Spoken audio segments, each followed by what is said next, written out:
We live in a dream world in which all our necessities are at our fingertips. The gig economy provides us with a way to commute from one destination to another, eat the food we like every single time, buy groceries, clothes, electronics, and many more. They can help you clean your house, give you a haircut, or a massage anytime you wish. So the gig economy is your maid, driver, and courier service all rolled into one. Welcome to the world of platform-driven gig economy.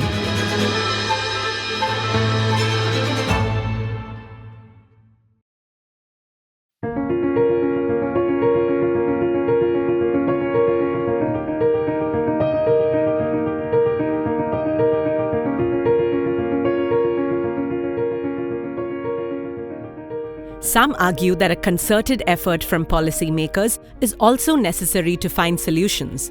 Whether platforms should be regulated is also an issue gaining traction, with many arguing that regulation is necessary to protect workers' rights and ensure fair competition in the market through regulation.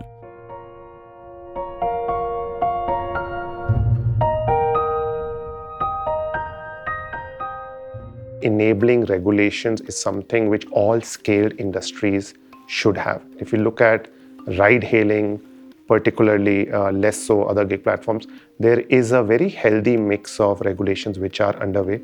And I think it is a tightrope of balancing consumer interest of stakeholders, in this case drivers, and also ensure that the platforms which are investing in creating the category are able to make long-term investments required to scale that.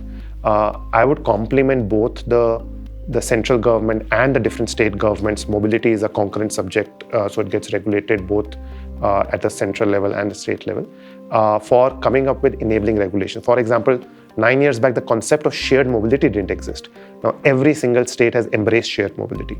Every state is also embracing shared mobility being a reality not just on four-wheelers, but three-wheelers and two-wheelers, because the same magic of technology, same magic of asset utilization, livelihood creation, last-mile mobility options is kind of coming a reality. In fact, we're in active dialogue to launch buses in certain cities. It's a great complement to public transit system where you're able to get the technology solution to solve for some of the challenges and complement what is already existing in the public transport infrastructure. So we have come a long way.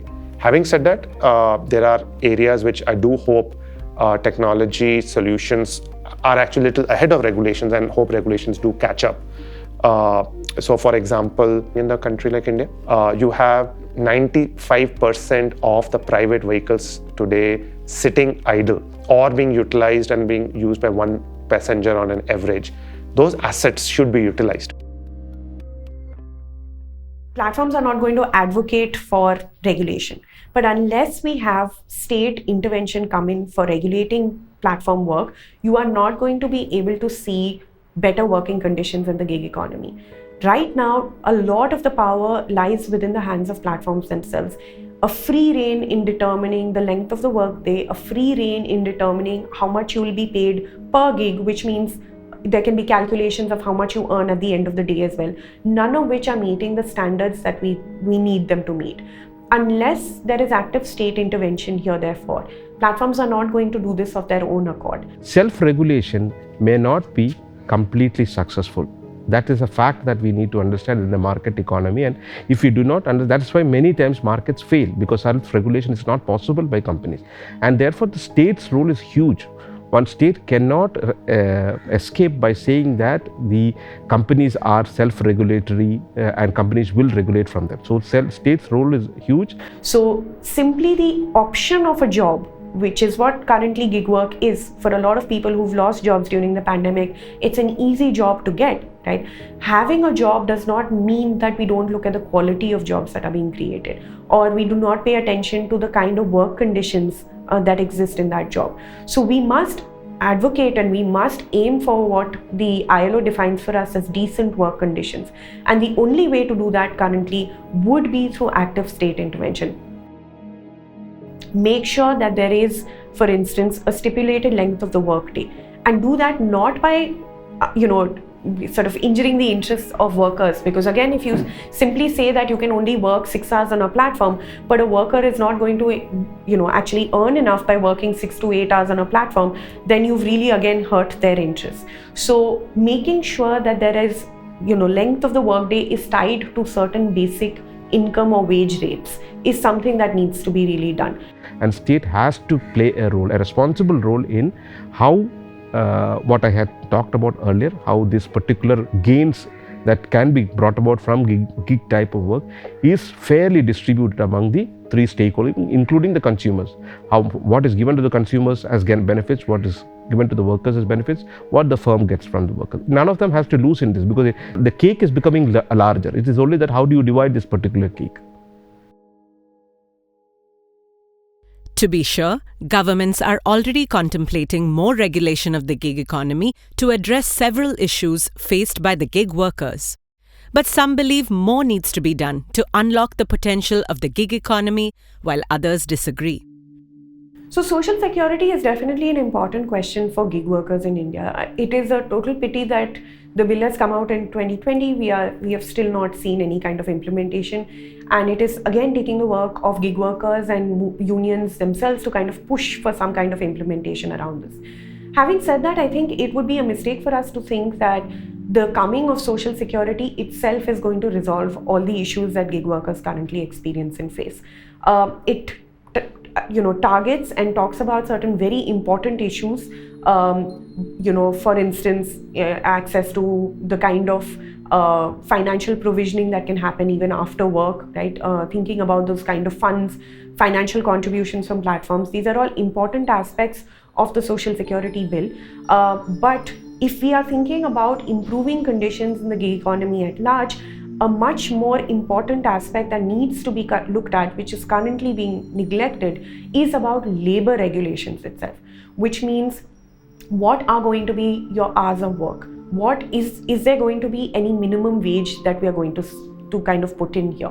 And these are precisely the kind of regulations that platforms are, of course, fighting, because they believe that if you bring this in, then it makes them into any kind of regular employer, and it sort of takes away the distinctiveness about gig work. The basic idea behind the amendments or the changes in the labor regulations to labor codes themselves was that to ensure that a smaller number of regulations are there, and these regulations are followed in a manner that it becomes easier to implement, and also it becomes easier to follow for the firms as. Now, once these things are followed up, it probably is the case that there will be lesser number of informal workers. There should be lesser number of informal workers in this thing. But it remains a fact that the labor codes, some of the regulations that have come in place through the labor codes do not discourage informality within the formal sector. That is also an issue. That is, it does not completely discourage informality. For instance, if I tell you, in the gig work, we have these large firms like Amazon or Uber or Ola, these kind of firms. Workers of these firms can be brought under the code on social security for the unorganized workers. So the workers under these firms are going to be covered under the unorganized sector. So we know these are some of the largest firms in the world. But the workers who work for these firms, they will be now counted under unorganized workers, and they will be counted as unorganized. So obviously there is something unfair about that. But how to capture this, that still is a problem. We have not found a way how to capture this in a legal as well as in a manner that will be where policy orientation can be built in. So that's where we are standing right now.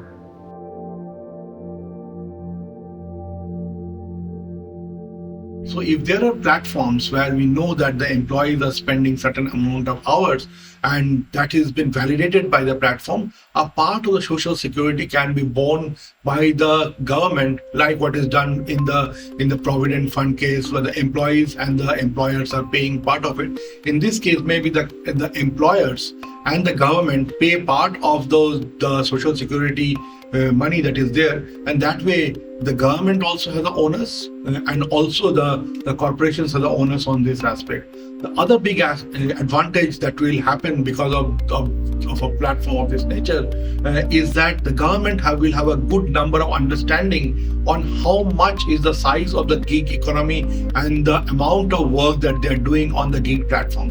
It will give us very good numbers that will help policymakers across the state to understand the ecosystem.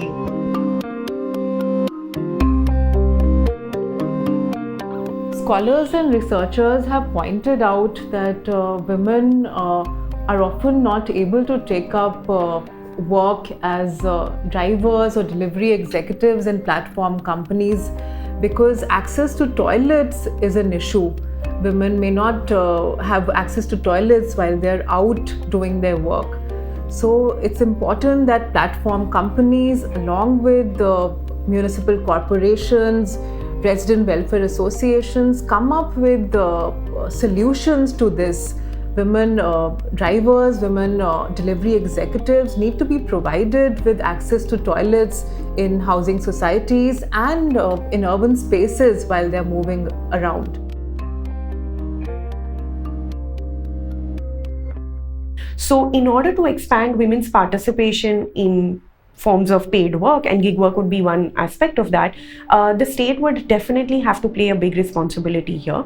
But given the nature of gig work, right, platforms themselves would have to do a lot more. So it's not enough to say that we are going to onboard more women. What are you really going to do in order to make sure that a woman is even able to meet that basic criteria in order to participate in platforms? So what are the kinds of access to resources that is going to be enabled here? Will platforms give phones with data use already paid for? Are they going to be able to provide basic assets needed, cars, vehicles of different kinds, scooters, etc., in order for them, women workers, to be able to participate in food delivery or ride hailing, things like that? And I don't just mean this in terms of a loan, right? Because a lot of platforms suggest that they have eased the ability of gig workers to access loans.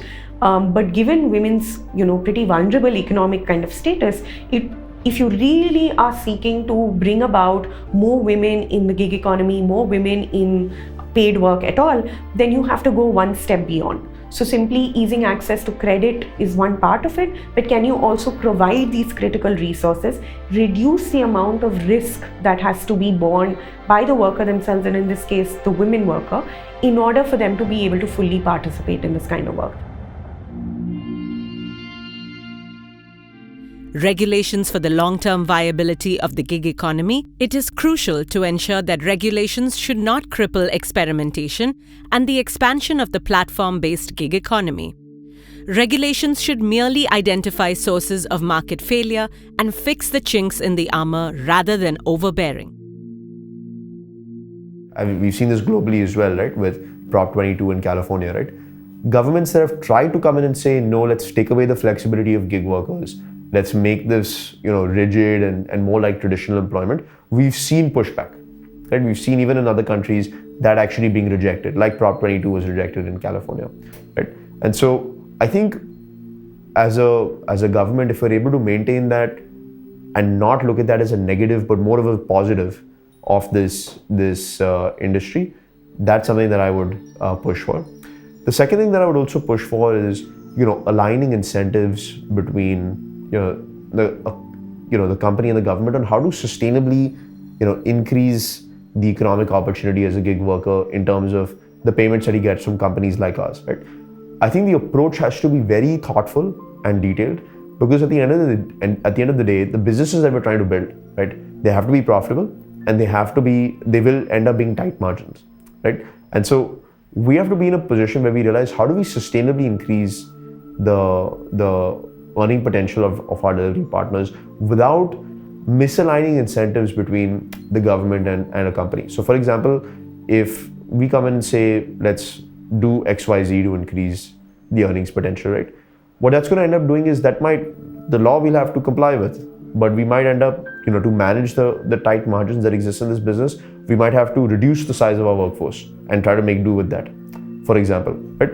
And so that's a potential situation where the incentives that we have versus the incentives that the government have are very different, and that ends up creating value destruction in the country, right? Where there was quite a few good amount of people making 20,000 rupees a month. Now that has to be 25,000 rupees a month, so we have to cut 10-20% of the workforce. In the world of advancing technologies, the gig platforms have to find their optimal scale and the products to offer.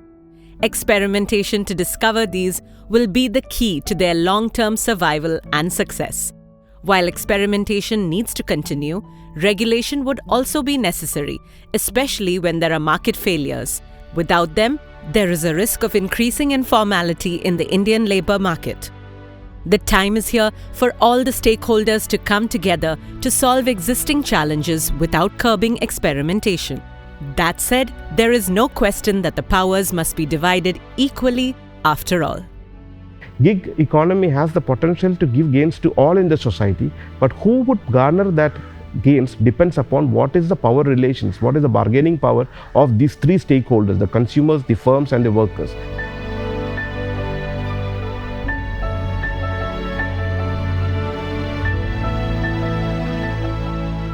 Your delivery, sir. Thank you very much. It's very hot out there. Make sure you get enough water. Thanks, sir. Enjoy your meal. There's no doubt that the platform-based gig economy has the potential to add a lot of value to individuals, customers, and also significantly contribute to the economy. But on the contrary, the costs that they impose from their experimentation to customers, participants, and gig economy workers have also need to be dealt with. Right? So any regulation cannot intervene or impede the innovations in business models that the platform-based gig economy entrepreneurs and startups are actually doing. While it needs to incentivize them to innovate, it's also important to minimize the costs that they impose on customers and the other participants of the platform-based gig economy. And if done right, the platform-based gig economy could be the high tide that lifts all boats.